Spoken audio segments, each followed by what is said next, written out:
Welcome back for another video. I'm Eharbad, a free-to-play endgame player in Raid Shadow Legends.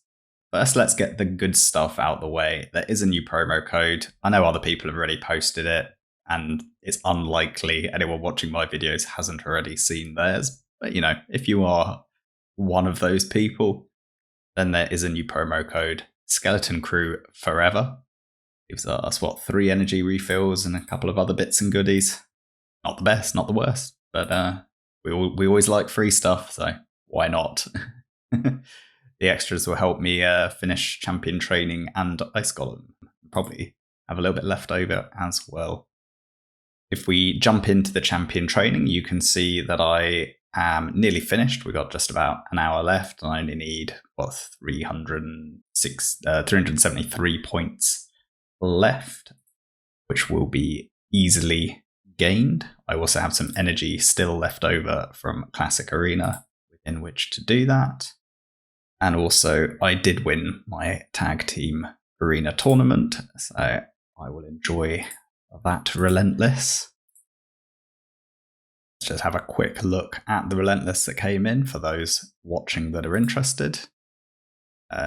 Terrible weapon for me. I mean, it could, for a pure damage dealer, crit rate, attack percent, accuracy could be usable. If it rolls nicely, I could see myself using that in a Hydra situation potentially, or more likely actually on my clan boss damage dealer. Defense, res and HP, I mean, it's very tanky, but there's no speed. I'll struggle to get that into Hydra.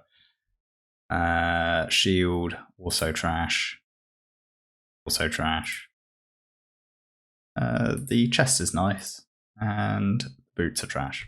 So, didn't get a single good piece from the 6. We'll keep 2 of them to roll up later. Yeah, not the best. And on to the Halloween Deck of Hate. What is there to say about this? The resource cost is too high for the RNG rewards. If we think of this as approximately 2 times the cost of a regular artifact enhancement event, the only thing that's good here is the gems. Past that, you have to get lucky for it to even be worthwhile. My approach is simply going to be to ignore it and see what points I get naturally from doing Ice Golem anyway. Now, if towards the end of the event, the Dungeon Divers part give me enough to open a decent number of tiles, then we can reassess it. Simply put, depending on how the first 10 or so card pulls go, can greatly change your odds of getting something good. The probabilities of hitting a triple rare or triple epic will greatly depend on the path you take, i.e. the probabilities are path dependent. That said, I hate the concept, I hate the implementation, but I'm still going to think of it from a min-maxing perspective. My approach there, as I said, will be to put no additional resources into it, see what we get, and see how those cards unravel, and then make a final determination on whether to spend some silver. I think the chances are I'll be ignoring it. Next up, we have had news of an upcoming fusion, Morrigan, an undead magic support-based champion. It feels like we just finished the last fusion, and that's because we did. These fusions seem to be happening quicker and quicker, and right now, I feel like I'm hungover from the last one. We really need longer breaks than this between each fusion. Anyway, best not to dwell on that, because there's no chance Perm will be watching this and change tact. So if we take a look over the champion in question, and let's see what we think. First off, let's talk skills. Now, ultimately, the A1 is a single target, 70% decreased speed. It's a good ability, but if we truly wanted her to be a specialist, it would need to either be, say, a 50% AoE or 100% single target. 50% AoE would make her viable in Hydra, 100% single target would make her viable in Twins. Anything outside of this, it's a nice ability, but ultimately won't make her excel in any particular content. The A2 is a single target buff steal with either AoE True Fear or AoE Decrease Accuracy if it's a boss. Again, a good ability, but Fear is an inconsistent form of crowd control. Only single target strip is rarely needed. Probably the potion keeps are the best slot for that part of the ability. And decrease accuracy is rarely needed for PvE content. Sadly, she's the wrong affinity for Bommel, which is probably the main area you would look to run it. It's also useful in twins, but as we mentioned, the decrease speed is not 100%. So again, problematic. The A3, an AoE increased speed with TM fill of 20% and TM depletion on the enemy of 20%. Now, this is a fantastic ability in its own right, and it's useful in any content. The problem is how it synergizes with the rest of her kit. Obviously, having this on a 4-turn cooldown and Shriek of the Banshee on a 3-turn cooldown, I'm expecting the AI will prioritize the A3, at which point effectively both abilities are now on 4-turn cooldowns. If she had an extra turn mechanic like Deacon, that would obviously massively increase her overall value. Otherwise, I feel like the cycling is going to be not strong enough for Hydra or Twins. Now, the passive I find quite interesting. It could be great for people trying to push hard Doom Tower on those double Siffy Sky Touch floors, but it has limited value elsewhere, particularly in, say, Arena, where we'd expect the lowest HP champion is usually going to be the squishiest. So I see limited value in PvP, but there are definitely some niche uses in PvE where this could come in clutch. As I said, mentioned those double Siffy floors, usually double Siffy, triple Rotos, or the kind of double Sky Touched, double Mortu Macab floors. Having that 100% heal reduction means you can at least kill one enemy at a time without having to worry about the huge heals that they would be receiving via the passives. The aura, obviously, very strong. All battles we like to see. But again, other champions do have higher than 19%. So she's kind of like a good champion, but not great.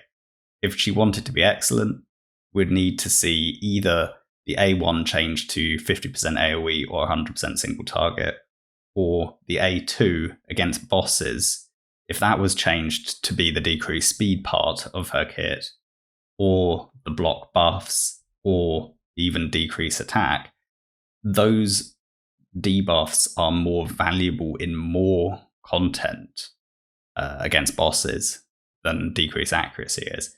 And if she brought any one of those three, then she could be very strong in Hydra. The problem as I see it is there is nowhere in the game that she truly excels. If we look by area, she'd be good in faction wars, but the fear is inconsistent in terms of control. The decreased speed will be nice for the boss, and she could come in handy for first-time clearers. In Arena, she's basically a 2021 style Arena champion, and we're heading into 2023. I think she's irrelevant in the current meta, but she'll be good for early game accounts to progress in both Classic and Tag Team. In Doom Tower, again, fear is inconsistent control. The A3 is obviously always nice in any situation, and she's the wrong affinity for Bommel. Her best spot probably would be Dark Fae, where that A3 is going to be really strong at making sure that your team gets to take control of the fight at the beginning. And obviously she has the decreased speed as well. So against Dark Fae, I could see her having use, certainly. Probably her best slot for an endgame account in the game, hands down. In terms of dungeons, again, we come back to the same problem. Fear is an inconsistent form of control, and we don't want to rely on it for waves. The A3 again is nice, and the decreased speed is a nice debuff to have on both Fire Knight and Spider. There's better choices in every dungeon than she is. Probably her best slot in that instance would be Spider. Probably. But again, not great. In Hydra, the decreased speed is not AoE, and AoE decreased accuracy is okay, but it's not critical. The increased speed is nice, and the TM fill is nice. She's just average. She's not bringing enough to help you against, say, Brutal or Nightmare. Sure, she could run fine in hard, and normal. And if we look at twins, because the decreased speed is not 100%, even though the decreased accuracy and increased speed are nice, she'll never bring that consistency you need to be able to beat the boss and farm it. She might help you get a first time clear and maybe help you get to stage 15 before you build a block damage comp. But other than that, she's largely irrelevant. And in Clan Boss, all of her debuffs are irrelevant. She could maybe be useful through the A3 to get a speed team going and have a 2-to-1 comp. But again, other than that, you're just like, we're searching for uses for her when there's other champions who can do that and other champions who bring more. For instance, Deacon is a great example of a champion who can be used to make a 2-for-1 comp in Clan Boss, also brings a leech and decreased defense. So is just a better champion at doing it. Overall, I'd say she's nice for early accounts to help with progression. Fear is inconsistent, and that limits her usability. She's fine as a speed booster and backup support, but she's never going to be a game changer. Right, there's 2 more things that I wanted to discuss in this video. Firstly is the ongoing Ice Golem Tournament. I think this kind of set of rewards is much more acceptable. 40 gems, 200 tier 2 coins, and the epic book back there at the top. That's roughly what we want to be seeing, I'd say, in most of these instances. I think it's important to keep the epic books at the top to enable all players to progress and book out the epics, which are probably the main group of champion rarity that can progress you through the mid game. You'll mostly be relying on epics to get you through faction wars, use a lot of epics through Clan Boss and Doom Tower, etc. I do think that they should add an additional tier of rewards. So rather than having 6 tiers, have a 7th tier. And in that, they should probably look at giving rare books on a regular basis. I also wouldn't be against the idea, given how the game has evolved since they created these tournaments, of adding an additional tier higher up that could be, I don't know, say 3250 points and would give an even better reward than the epic tome. It could be that maybe you would get some of the soul stones or some additional coins, maybe some tier 3 coins at that level, to at least motivate people to continue to invest their time and energy into these dungeons, knowing that they're going to get rewards that are ultimately going to progress their account. And the other thing I wanted to mention are some of the really old tournaments. For instance, this Classic Arena Takedown, which, there's been in this exact format since I started playing the game 2.5 years ago. And isn't it embarrassing / bad for the game that the absolute best slot you want to finish is 4th place? I find it so contradictory to the general premise of a competition that you're not trying to finish first, you're not trying to finish second or third, that you're actively seeking to finish 4th. And I think the problem comes in is that rare Relentless is rare 5-star Relentless specifically. It's been outscaled in the game. If you're going to give relatively low grade Relentless, all of it is 5-star, they need to be giving that with gems as well. Problem here is that for me, 75 gems are worth much more than any of these 5-star Relentless. Nothing here is 6-star. Even top place only gets 5-star Relentless. So I think this is another area that needs an overhaul.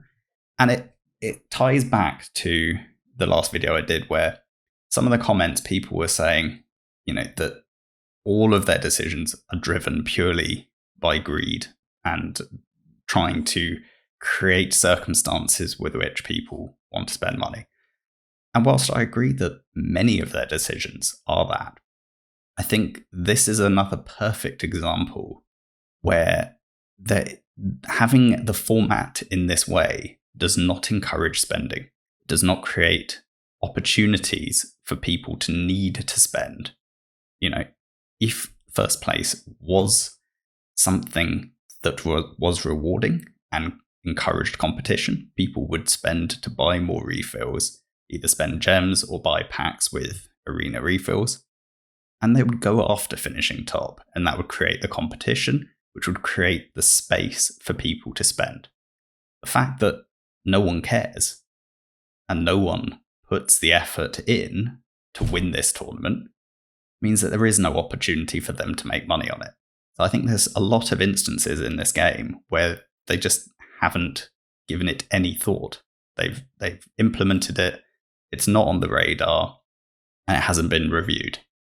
So, hopefully they will at some point. I don't know how we could engineer a situation where they would actually consider the parts of the game that haven't had any changes for years, and that ultimately would create more opportunities for them to actually make money by creating opportunities where players are interested and engaged in the game.